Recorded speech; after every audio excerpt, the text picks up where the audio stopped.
qual a importância da Venezuela para a eleição paulistana? Aliás, essa devia ter sido a resposta dele. Eu sou candidato a prefeito de São Paulo, não a presidente da Venezuela, mas até foi obrigado a dizer que o Maduro é ditador, que também nessa altura, que grande diferença faz dizer que o Maduro é diretor. Quando vai na ONU, lá tem a coletiva, e o repórter da Globo pergunta, mas por que o senhor não falou nada do Maduro aí? Mas por que eu teria que falar do Maduro aqui? Então, digamos, você tem uma volta aí, digamos, da linha dos jornais muito similar ao pré-impeachment lá, é muito similar. Pegando qualquer coisinha para martelar, discutindo esse negócio da Venezuela. O Lula é a favor da Venezuela, da China, logo ele é a favor de ditaduras. Não estamos falando de rede social. Nós estamos falando de doença, pô. Não, porque o sistema de desinformação é um pouco mais complexo. Ele conta inclusive, com a mídia tradicional para se revalidar. As pessoas acham que é uma coisa descolada. Mas, Cláudio Couto, depois que ele ouviu o Nassif também, vamos falar um pouco do Boulos. Assim, como é que o Boulos sai dessa eleição? O que seria importante para o Boulos? Por exemplo, se for uma derrota, uma diferença muito grande, 60-40 ou acima disso, o Boulos ainda sairá como um nome viável, forte, uma alternativa para o pós-Lula, ou vai depender do que sair das urnas nessa eleição daqui a 3 semanas? Olha, acho que ainda sai, né? A gente está falando de uma liderança política muito jovem, né? E só para pegar um exemplo, né, um contra-exemplo, a gente teve em São Paulo o José Serra disputando 2 vezes a prefeitura antes de finalmente ganhar a prefeitura. Só para mencionar um caso, né? E o José Serra já era um político amplamente conhecido, muito mais veterano do que o Boulos, e mesmo perdendo 2 vezes por patamares muito baixos, hein, sem ir para segundo turno nem nada, ele conseguiu depois ser eleito. Ou seja, não é uma derrota ou 2, né? Mesmo que assim, por uma margem que não é desprezível, se for uma margem de 20 pontos percentuais, mas também não é o fim da picada, que inviabiliza uma candidatura. Isso pensando só no caso da Prefeitura de São Paulo. E se a gente projetar isso para o país, mais ainda, porque aí a gente está falando de um outro tipo de disputa, né? Agora, claro que isso vai depender o quê? Da própria trajetória do Boulos após esse período, né? Quer dizer, como é que o Boulos vai atuar politicamente pelos próximos anos? Como é que ele vai aparecer na cena política nacional? Eu acho que isso também é um fator importante a ser considerado, né? Se ele tiver uma postura de protagonismo, né, no plano nacional, se ele se tornar uma figura visível, intervier de forma importante nos debates, aí é claro que ele se coloca como uma figura forte também nacionalmente, né? Mas meu ponto principal é esse, né? Eu não resumiria o potencial futuro do Boulos e, de a rigor, qualquer outro político com base num certo desempenho, sobretudo para alguém que, digamos, está iniciando a sua carreira política eleitoral, né? Ele está no primeiro mandato de deputado, né? Só para, né, mencionar isso. É a 3ª eleição que ele disputou de prefeito, quer dizer, a 4ª, né? Porque disputou uma de presidente, a como prefeito, a de deputado, na qual ele se elege, e agora novamente prefeito, e ainda o resultado está em aberto, embora, claro, como eu já falei antes, a gente sabe que essa não é uma eleição fácil para ele, né? É uma eleição bastante difícil pelo cenário que as pesquisas mostraram e que a própria situação do primeiro turno mostrou, né?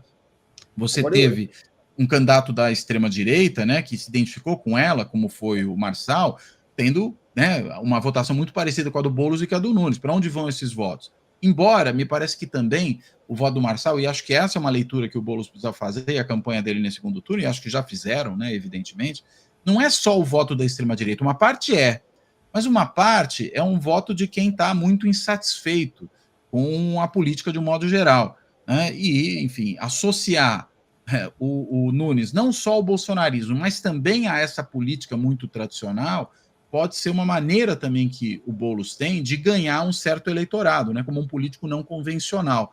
Então, acho que ele tem também que explorar essa estratégia para ver o que vai dar o resultado no segundo turno aqui, ou seja, não é uma eleição que já está resolvida.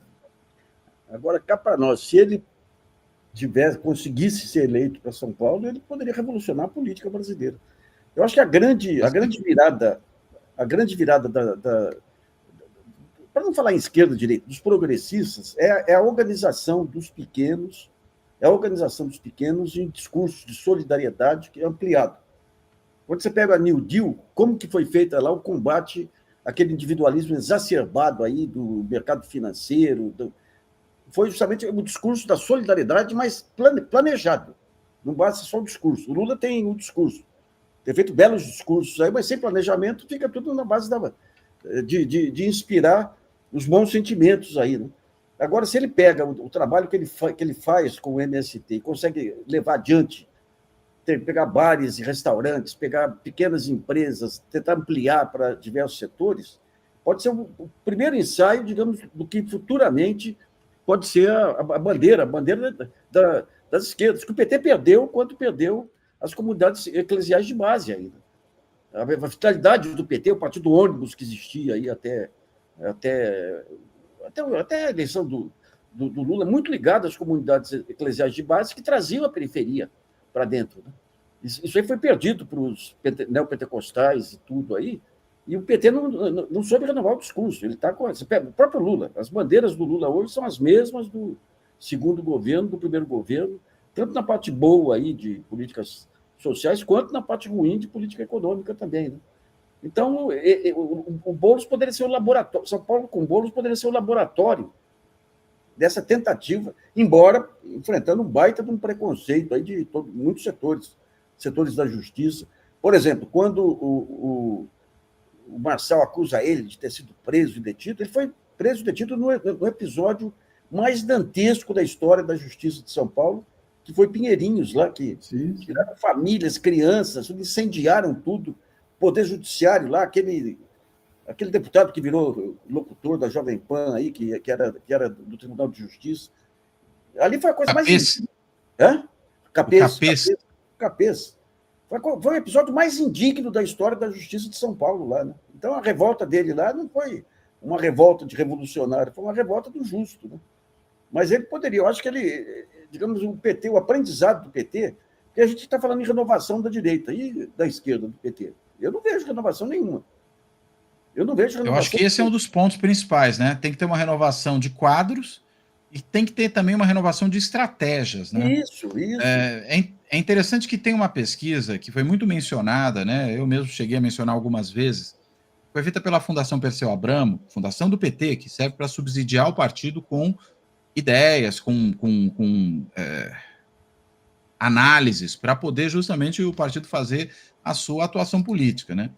Uma pesquisa de 2017, que foi feita nas periferias de grandes cidades, mostrando uma mudança do perfil de moradores da periferia, no sentido de quererem um Estado que fosse um facilitador, por exemplo, da sua atuação, às vezes com pequenos empreendedores e coisas que tais.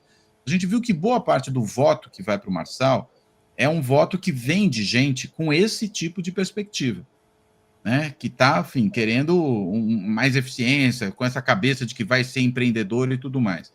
É preciso saber dialogar com essas pessoas. Claro. Eu vi um artigo depois, né, diante dessas várias referências que foram feitas a essa pesquisa, do Carlos Árabe, que é o presidente da Fundação Perseu Abramo, de alguma forma questionando os resultados daquela pesquisa, dizendo que saíram pesquisas posteriores mostrando que as pessoas ainda valorizam o trabalho com carteira assinada, ainda valorizam políticos sociais, como se essas coisas fossem incompatíveis, fossem contraditórias, e não são. Na verdade, claro, as pessoas gostam de carteira assinada, gostam de políticas sociais, mas no caso delas terem aí algum tipo de intenção em atuar, por exemplo, criando um negócio, elas querem um Estado que não crie burocracias desnecessárias, né, que não as perturbe, né, ou seja, é preciso saber fazer o discurso nos dois sentidos. E me parece que hoje, por incrível que pareça, a direita está conseguindo saber fazer mais esse discurso do que a esquerda, né? Porque ela, ao mesmo tempo que valoriza essa ideia de que as pessoas podem ali ter iniciativas individuais e que o Estado não pode atrapalhar, elas vão defender políticas sociais também, não estão atacando políticas sociais. Ou seja,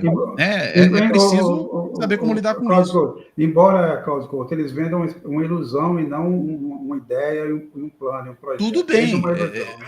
Assim como vendem uma ilusão no caso da segurança pública, né? Achando que é essa política de truculência policial que vai resolver. Mas, de qualquer modo, apresentam para as pessoas uma proposta que, de alguma maneira, na cabeça das pessoas, parece que vai ser uma solução para os seus problemas. A esquerda até tem políticas interessantes para lidar com a segurança pública, mas elas não ganham, não são verbalizadas, né, pelos candidatos da esquerda em uma série de situações. Ou seja, é preciso saber como fazer esse tipo de diálogo, né?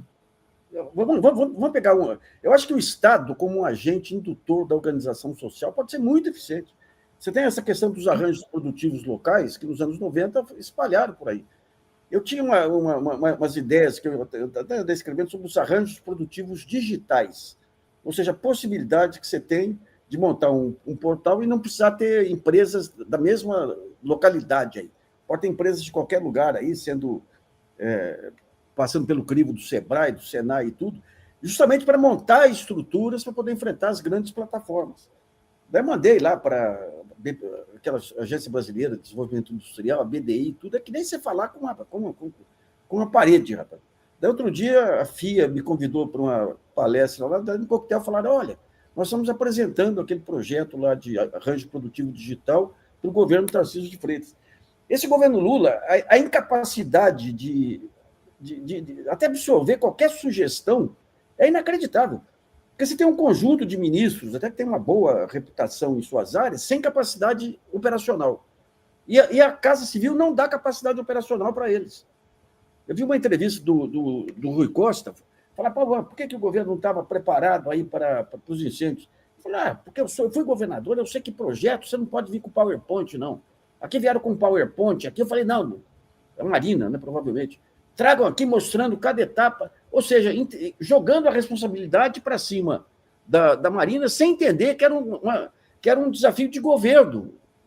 Ou seja, em vez de montar um grupo para ajudar a Marina a fazer o projeto, e daí eles pegam o grande gestor que o PT tem, que é o Haddad, colocam o Haddad para fazer tapa-buraco aí, né, nessas operações aí da gastança, cortar daqui, cortar dali, só saco de maldade.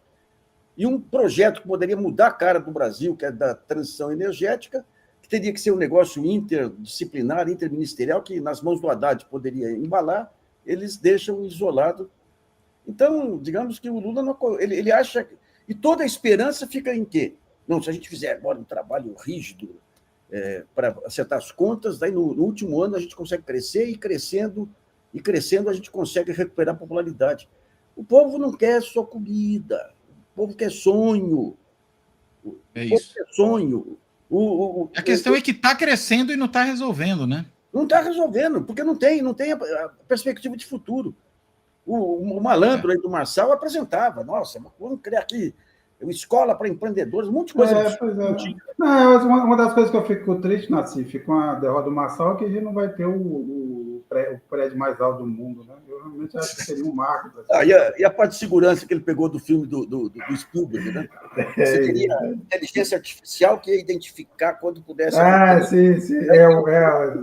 Do Minority Report, né?